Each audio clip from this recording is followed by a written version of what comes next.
Hello, everyone. Cary Minden with CGM Realty here. Just wanted to come to you today in the senior real estate specialist category and talk about estate sales. Estate sales happen a lot.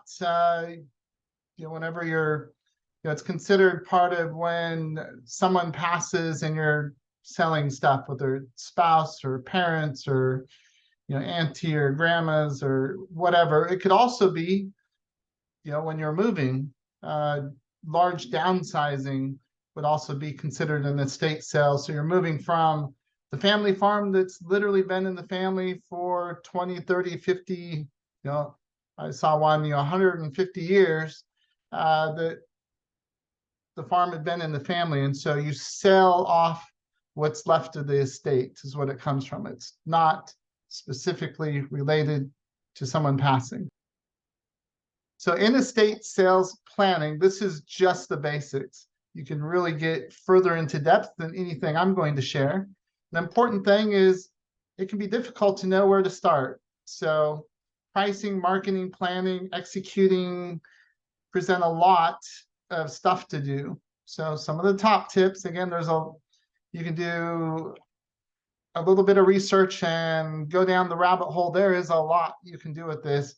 So this is a simple part. One is work with the senior real estate specialist like myself. We have a little more experience than most dealing in the senior market with estate sales, with all the complications between, Jane wants this and John wants that. And, this is valuable, this isn't. This is valuable to the family, but it's not really an antique. Some of these things can go through and we can help time where to do a sale compared to when we should go on the market and that sort of thing. So, is there probate, power of attorney issues? If you get complicated real fast, and we can quickly help you navigate through the potential complications there. So one thing on the estate sale is consider hiring professional help. I have one almost like my second mom, friend of the family, that she did an estate sale during the summer, and the whole family came out and spent hours and hours, and no one truly honestly knows if it was advertised as well as it should be. A lot of stuff left, and some money was made, but no one really has an idea. And it's not good or bad, that just is. And using as an example. So planning an estate sale, you can have an actual estate company come out. They'll usually come and look, and their experience. So off the cuff, they can say, hey, these things are valuable, these things are not. We think in a advertised weekend, you can make, I don't know, $1,000 or $100,000. It's such a variable thing. Or nothing's worth an estate, and it'd be a waste of your time. Give it away on Craigslist. So with some professional advice, it can help you narrow in to do that. So also they can navigate you from start to finish. So the stress levels are much less, and they can time it so that it works best for your situation. The biggest negative is they cost you. So most liquidation agencies can cost 30 to 50%. But if there's a lot of stuff, let's just say you're overwhelmed and you don't know what to do, and it all ends up being disposed of in a garbage can. So in that case, that's just an expense. So the minimum, dealing with an agency like this takes almost all the stress away. It takes a huge, amount of time that you would have had to dedicate to that, and gives it back to you. It's just more relaxing and simpler.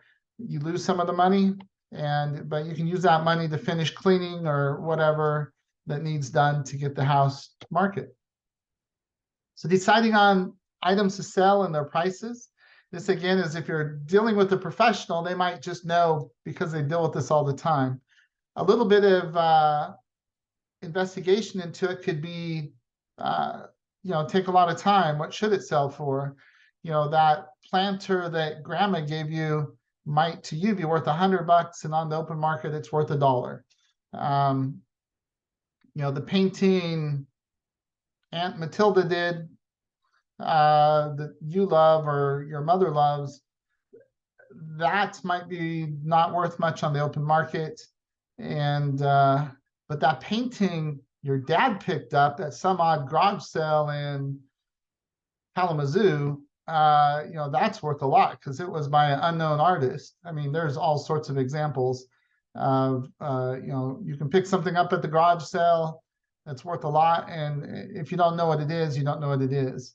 So estate sales are very similar. But a big mistake that happens with yard sales and estate sales is this over here, not using easy pricing.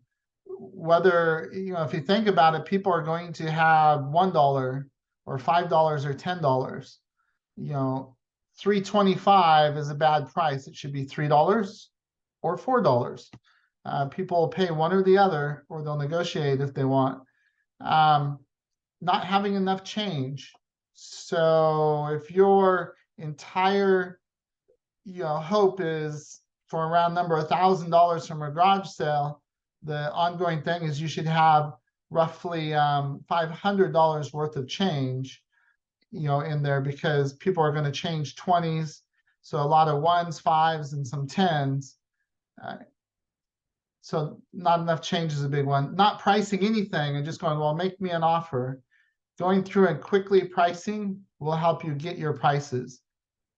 Not researching pricing. My daughter picked up a gorgeous, I forget the brand name, but she was all excited. Brand name jacket that would be $500, in really good condition. I bet at the garage sale, they could have gotten 25 to 50 bucks. Roughly 20% is what they say of the current value. She picked it up for $5 and was thrilled.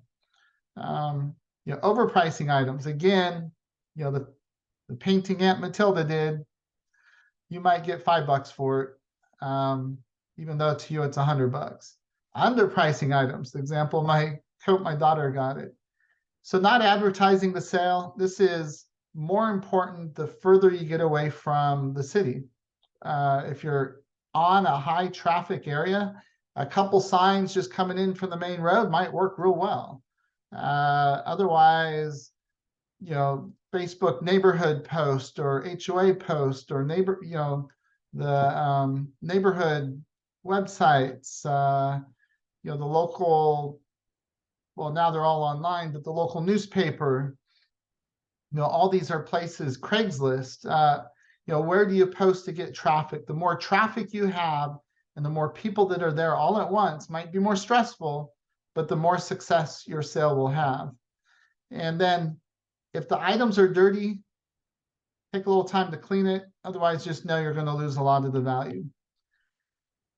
So market your sale. A lot of people might just come by, but the more you advertise, the more people will come. Antique lovers, bargain hunters, estate sale hobbyists, or yard sale hobbyists will come, and they frequent, again, Facebook, Craigslist, local directories. To bring your most traffic, you want to be on the weekend, middle of the day. Maybe a Friday evening and a weekend day would be a great combination, it seems. So just timing of when you can do it, and avoid holidays. If you do 4th of July, maybe you get some traffic and maybe it's nothing. It almost depends on the weather on some of the holidays, at least here locally. So here's some just quick ideas. If you have any questions, I can connect you up with a couple local estate sale companies here in the Vancouver, Portland metro, or pass on some more advice, connect you up with people that can help you clean or prepare and get you going. Never too busy to help you out.